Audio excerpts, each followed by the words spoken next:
Hey guys, Kenney for Shameless, Season 6, Episode 2, hashtag abortion rules, and I was looking forward to this episode. I will say that I did not think last week's premiere was that great. I actually think it was quite weak, but overall, I thought this episode was a lot stronger. There were definitely things that I was not a fan of, which, let me just say right away that I don't give a fuck about what they have done with Carl. I don't care. I'm not talking about it. It's stupid. In no review this year, unless something interesting happens, I'm not talking about this plot. I find it stupid, it's not going anywhere, and I'm not into it. So, that aside, this is one of those episodes, though, where so much happened. I mean, yeah, there have been episodes in Shameless where a lot happens, but literally so much happened in this episode. There's so much to get into, and because of that, this is definitely me one of those reviews where I talk about each plot specifically, rather than going in depth with the entire episode. I'm going to talk about each plot one by one. Of course, the biggest thing to talk about is Debbie and Fiona. That is our big plot to talk about. The biggest thing that happened this week was definitely with Debbie and Fiona. But the first thing I want to talk about, because I briefly want to touch upon this, is Fiona and Sean. Now, there are two scenes that are pretty much identical in tonight's episode that prove to me that Fiona and Sean, one, should not be together after this episode, or after this season. Two, don't really give a shit about each other, and I'll talk about what they are. First of all, let's talk about the opening of this episode, because we start off with Fiona. She's very concerned about Debbie after learning that Debbie's pregnant and everything, and Sean doesn't seem to give a shit. He just wants sex. He literally covers her mouth, shuts her up, gives her sex, and she's suddenly into it. I don't understand. To me, that seemed like rape, honestly. It did not seem like she initially wanted. She said, I'm not in the mood. But yet, he did it anyway. So, right away, I'm like, okay, that's really weird.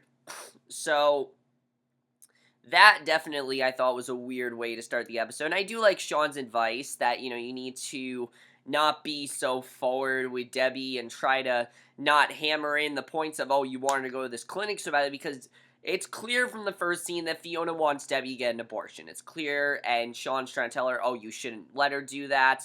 You should let her make her own decisions and things like that, and that you should try not to hammer it in so much, because then she might try to do the opposite.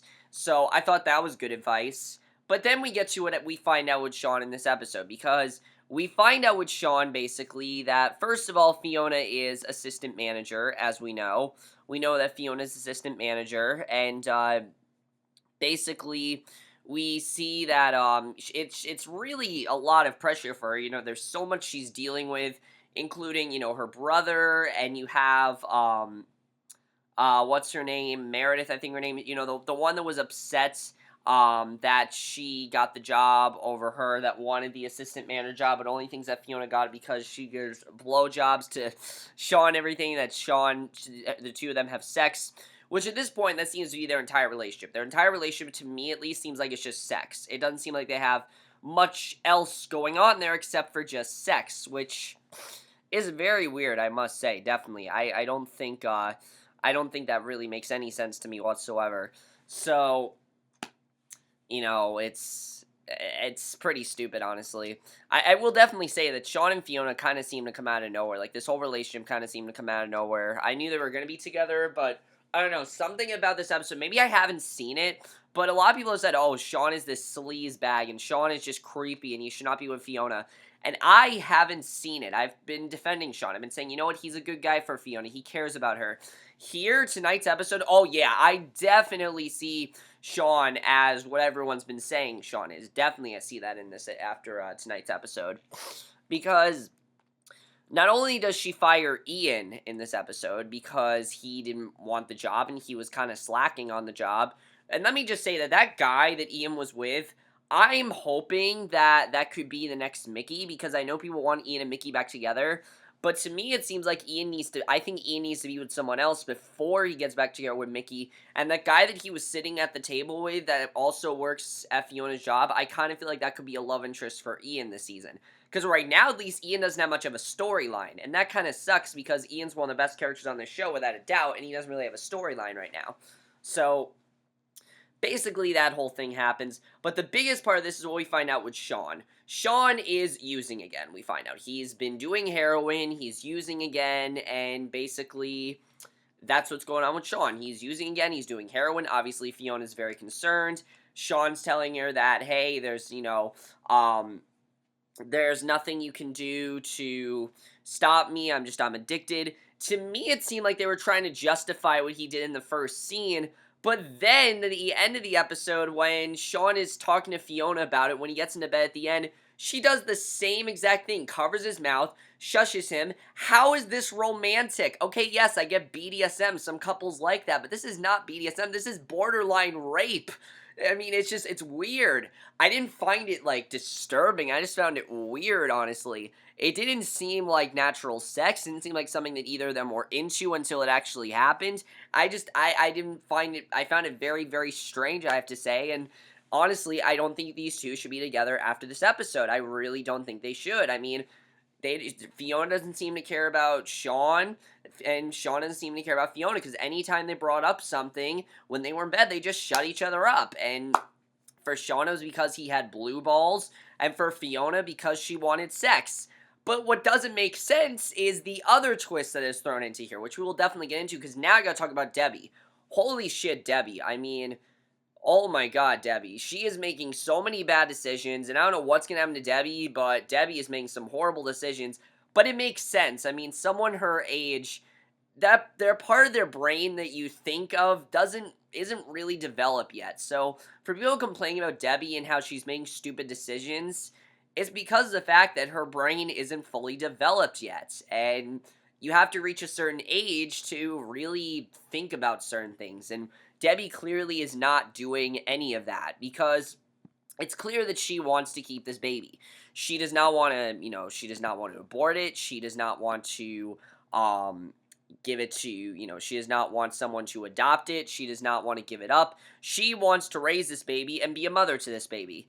And she's also convinced that Derek's parents are the ones who shipped him off to Florida. Those are the two things that she is completely aware of, and Fiona's obviously thinking this is bullshit, that, Debbie doesn't know what the hell she's talking about, and that this is stupid, and that Debbie needs to be mature about this, and she doesn't feel that Debbie, she feels she's incapable of raising a baby. So Debbie, which I will say was very smart, basically shows her that she's going to use a flower baby. Now, why, okay, here's my question. Why doesn't Debbie just, find maybe a class or something to show Fiona, I don't know, she's supposed to be in high school, I believe. Yeah, high school. Doesn't her school have a class where, like, you get to work with babies and take care of a baby for a week? I know my school does. I always see, there's this class where you carry around a fake baby for a week. Why doesn't Debbie just do that? I mean, that would have made more sense. But no, she carries around this flower baby, which obviously is ridiculous. But what I really like about this is Debbie's experience, because you can tell right away that Debbie really does not know what she's doing. She's on this bus with the baby. She's trying to treat this baby like it's a real thing. And the responses from the crowd were just hilarious. I love the responses when she was on the bus and they're like, dude, she's retarded. And I love the line of her or the baby. That was so funny. I thought that was great. But then she gets to class, and this is when things get really interesting. She sees two of her friends who also have babies, which, that's not realistic. I will definitely say that. I mean, I live in New Jersey, so maybe it's just not as common here. I don't really think that one school would have 3 pregnancies at once. I mean, I don't really think that's how it would go. Granted, I don't live in Chicago. Yes, the show does take place in Chicago. I don't live there.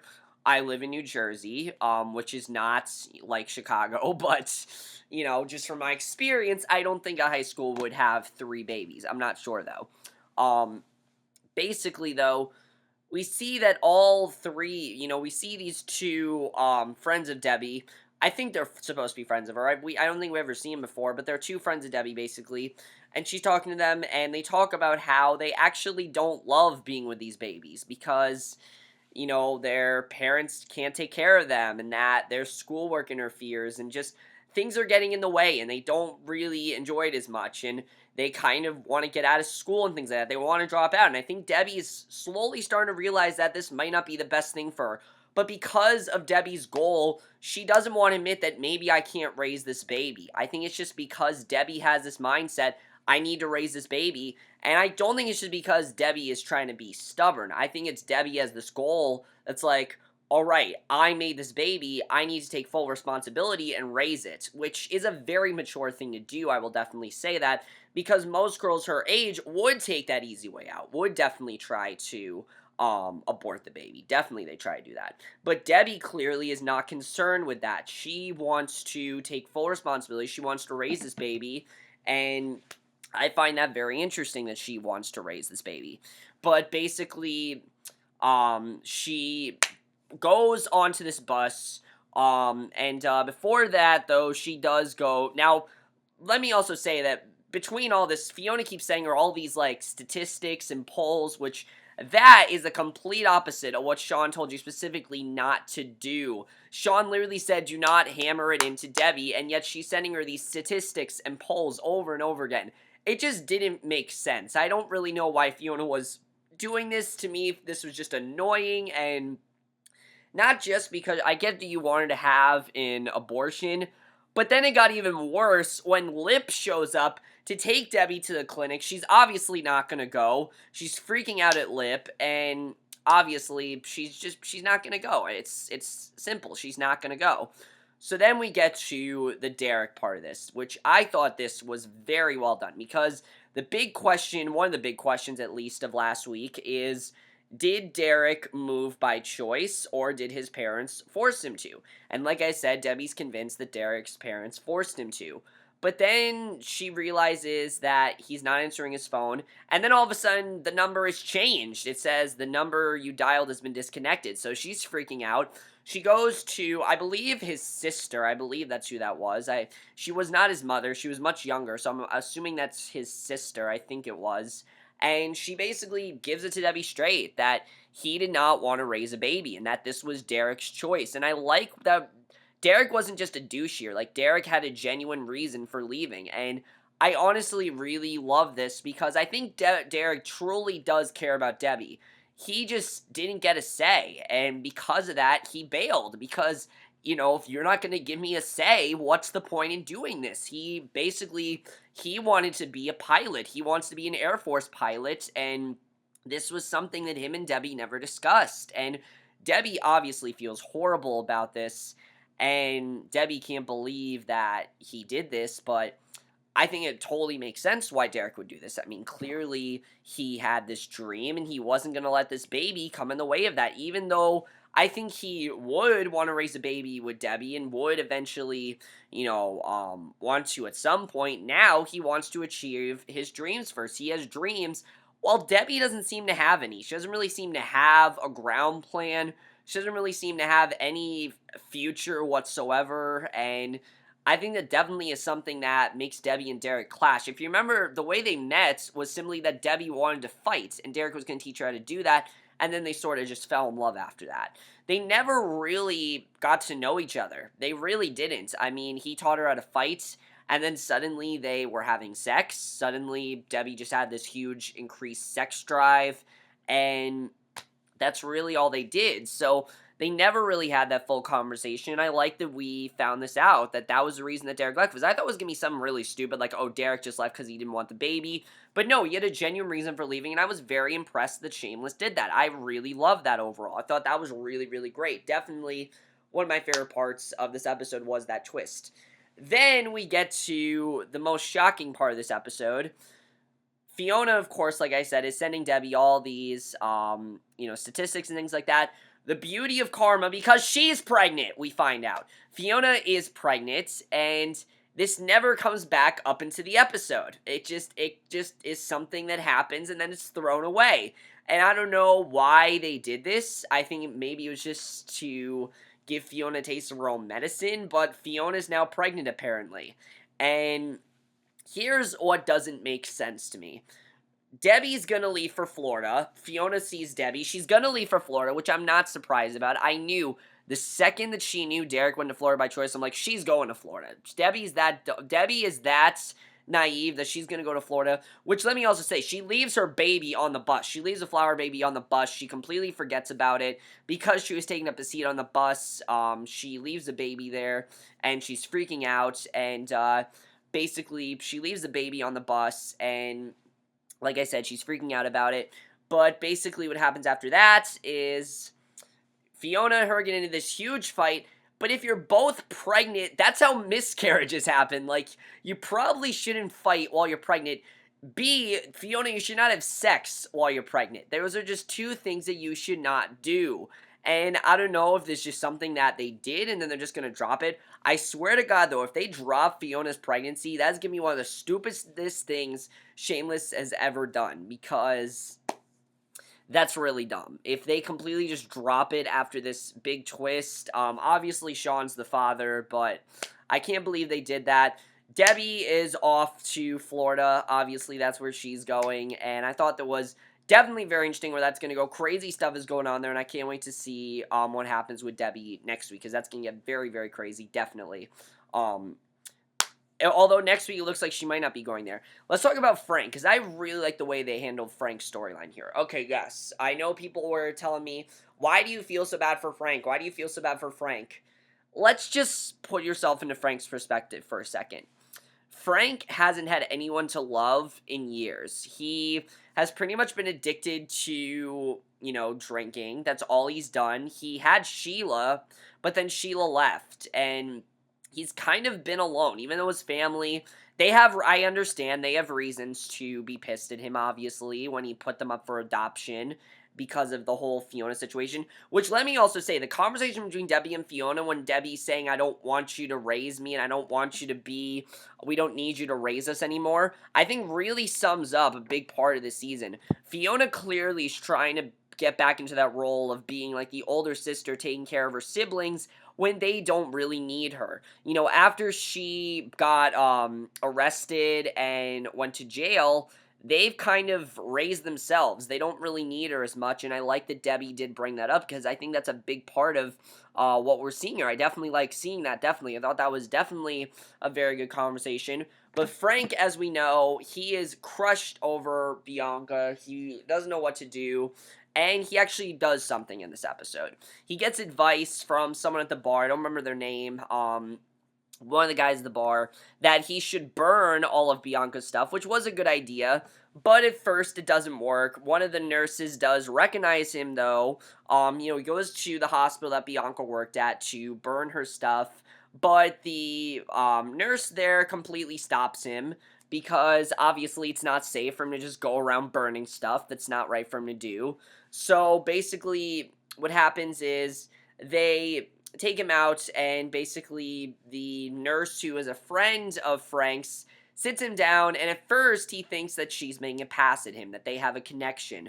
But then we get this really interesting development here with Bianca, that Bianca never really loved Frank, and the only reason she was in love with Frank is because she had stage 4 cancer, and because of that, Frank would most likely be the last man she sees, which really does make sense. I mean, if you are dying and you know you're going to die, you don't care what they look like, you don't care who they are, as long as they give you compassion, that's all that matters. And I think that really was the thing with Bianca. Frank gave her compassion, they connected, and that's why they bonded. It was just because of her cancer, and she never really loved him.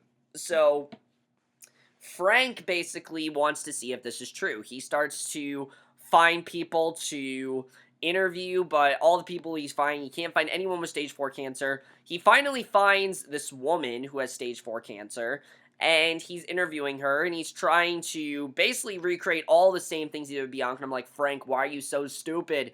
So he gives her the pipe to drink. I believe was this the pipe to what do you call it? The pipe whatever you call it, the smoke pipe, the pipe smoke, whatever you call it. I can't think of the name right now. I'm stupid. But anyway, basically it's the same thing that Bianca did, and they're about to have sex in the train tracks, but she just dies. She flat out dies, and Frank ends up burning Bianca's stuff, Clearly, I think he's getting closure with Bianca. I like that he's trying to get closure, and I like that he's not dwelling on this. I was worried that Frank was just going to dwell on this, but I like that he is trying to get closure, and that's something I thought was very well handled here, is that this is mainly all about closure. It's not about Frank dwelling over Bianca. He just wants closure, and come on, just have some compassion for the guy. I know Frank can be an asshole sometimes, but I really feel for him here. I really do. I mean, just think if someone you truly care about was taken away from you. It's really sad, and I really do feel for the guy here. So I thought that was definitely very well handled, and I really enjoyed that. Lip as well, I thought was very good here. Lip and Helene, yes, I still don't like these two, but I don't really think Helene's husband does either, because we see Lip and Helene, and Lip is trying to say, how am I going to get rid of him? And Helene says, maybe you can just kill him, which people thought were actually going to happen in this episode. I don't know why. I don't know why they made that seem like that was something that was actually going to happen. Clearly, she was joking. But then Lip goes to Helene's husband, and this is very interesting. Helene's husband basically says, the only reason I let you have sex with my wife is because I let you. So that's very interesting why he said that, and I definitely feel there's going to be a conflict brewing between these two, and I really feel at some point Lip is definitely going to regret being with Helene, because like I said, they're doomed. They are doomed, definitely. I don't really think Helene cares about Lip the way he does, and definitely there's something going on there. And then back to his professor talks about how they're not friends, but Lip is saying that they are. Not much development there. He just kind of said, oh, you know, we're not really friends, but Lip kind of thinks they are. Definitely very interesting where that's going. There's not really too much to say in terms of what happened there, but basically that's what happened with Lip. There's not really too much that happened there, but basically, we see that's what's going on. He has been offered, though, an internship on a geothermal research team thanks to Professor Yoens, and he does accept, and again, I like the direction that Lip is going in. I think he could honestly become a very good teacher, and I like that they're trying to go in that direction. I think that's the direction to take Lip in. I hope we focus more on this, and I definitely really did enjoy that. So that I really did enjoy, and I thought that was definitely very well done. So, the last thing I'm going to talk about, because I don't give a shit about Carl, he's selling guns, whatever, who cares, I don't care what's going on there, honestly, I don't care what's going on with Carl, I think it's really stupid. Kevin V, I thought was really funny in this episode. The entire episode, they're just trying to be at peace with their family, they're just trying to relax, and they can't, Amy and Gemma are constantly crying because of Giannis and the war between him and the two Lisas, they're continuing. Kev's trying to break it up. It's not working. It gets to the point where Kev goes to yell at Giannis. Still nothing's working. He tries to unplug one of Giannis's wires to his motorcycle so he can't ride it, but he doesn't unplug the thing that keeps him from riding it. He actually unplugs the brakes, which kills Giannis, and basically, I'm pretty sure that Kev just killed Giannis, which can be very interesting to see what happened there. But overall, guys, I really did enjoy this episode. I really did. I think this was a much stronger episode than last week. It's just, I don't really know they're going to handle this whole Fiona pregnancy thing, because it seems like they just kind of dropped it. And that's not something you just drop. It's not. I mean, if Fiona's pregnant, you need to show more of that. It's not something you drop. That's not something they're like, oh, she's actually not pregnant. That's really stupid if they do that. Definitely that's not something to drop there. Like I said, besides the Carl stuff, I really did enjoy this one, though. Carl, I don't know what the hell they've done with him. Carl, honestly, I honestly hope he's gone from this show after this season, because I don't care. When he comes on, I'm like, this is a totally different show. I don't care about the character of Nick. I think he's stupid. I don't like where they're going with this storyline. I think it's really dumb. But let's talk about Debbie, because I don't know what's going to happen with Debbie, but this is definitely going to get very interesting. Is she headed to Florida? It looks like from the promo that she's not. Frank's actually going to help her with something, so we'll have to see what happens there. But is Debbie headed to Florida? I'm not really sure. We'll have to see what happens with that. Fiona, if she is pregnant, what is she going to tell Sean? What's Sean's reaction going to be? Like I said, I really feel these two are not meant for each other. Like, they should be together. Maybe at one point they should have been, but now, I don't really think now they should be together. I think that's kind of in the past, that maybe they were a match before, but now they're just not. They're not really meant for each other right now. So we'll have to see where that goes. By the way, guys, sorry if my voice is kind of hoarse right now. I'm getting over. I was sick over the weekend, so that's why my voice is kind of hoarse. Lip, what is going to happen between him and Helene? Because it's clear that Helene's husband is not okay. I feel at least not okay with Lip having sex with Helene, and I feel he thinks it's going to get a lot deeper than just them having sex. So we'll have to see where that goes. That's going to be very interesting. I like the direction of Lip becoming this professor. That could definitely become very interesting to see what's going to happen there. I also kind of feel, I forgot to say with Fiona and Sean, Sean could get fired, honestly, because they did a drug test for Fiona, but if Sean has a drug test, I'm pretty sure he's going to get fired. I really think that's going to happen. I mean, Otis wasn't using, but Sean was, and if Otis can get arrested without using and Sean is still there, that really won't make sense. So Sean, I think, definitely could possibly get arrested. That could definitely happen. Kevin V, what is going to happen with Giannis? Did Kev kill Giannis, or is Giannis just in a coma? We'll have to see. I definitely think Giannis is definitely going to be somewhat damaged when we come back. I mean, clearly he's going to be hurt somehow. We'll have to see what happens there. It definitely is going to be very interesting. Is Frank fully over Bianca? I feel like he's kind of gotten that closure. I feel like he's realized that, burning that stuff, maybe he's gotten closure. We'll have to see. It looks like next week maybe he is kind of over it, but maybe not. We'll have to see what happens with that. Ian, for God's sake, give Ian a plot line. Ian does not have a plot line this season, and I want him to. Is Fiona going to give Ian back the job? I'm not sure if she's going to. We'll have to see what happens there, but I'd like Ian to get back that job because just, for God's sake, like I said, just give him a plot line. He doesn't have one right now. Give him a plot line. If there was anything else to talk about, Svetlana and Kev, I do like them working together. I forgot to say that. I like those two working together, definitely. And I think that's really all there is to talk about. If I did forget anything else, guys, just let me know. I will see you guys in the next video. Let me know what you guys thought of this episode. Like I said, a shit ton of stuff happened in this episode. There's a lot to talk about. Where do you think they're headed with these storylines? Are you enjoying the season so far? Overall, guys, this is not my favorite season. I definitely will say that. This is not my favorite season. I definitely feel this is a very convoluted season so far. And it's one of those seasons where I do think it's going to be very hard to tell what's going on if I'm not glued to the TV at all times. And I do feel this season could lose me. But it could also turn out like last season, where it starts off kind of weak, but then gets really strong towards the end. I kind of feel it's going to be the norm for Shameless from now on. I really do. But overall, guys, let me know if you guys saw this episode, and I will see you guys in my next video, which might be for the series premiere of Billions. I'm not sure. I might check that show out. If you guys want me to check it out, I might. But if it's not for that, it will be for episode 4 of the Shanola Chronicles, because I'm going to watch that early, and I will see you guys for that. Okay, bye.